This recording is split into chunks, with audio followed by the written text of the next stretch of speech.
एका वकिलाच्या लेखणीनं त्याच्या कायद्याच्या आखणीनं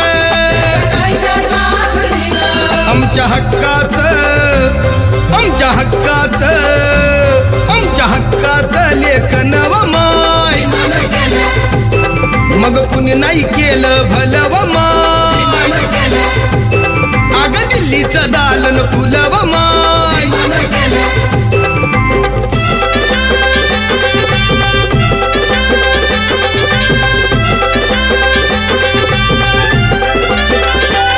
तुमच्या पोरानं शाळेत शिकावं आशाला जारीला मुकावं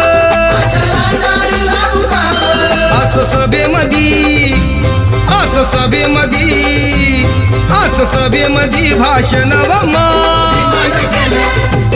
मग कुणी नाही केलं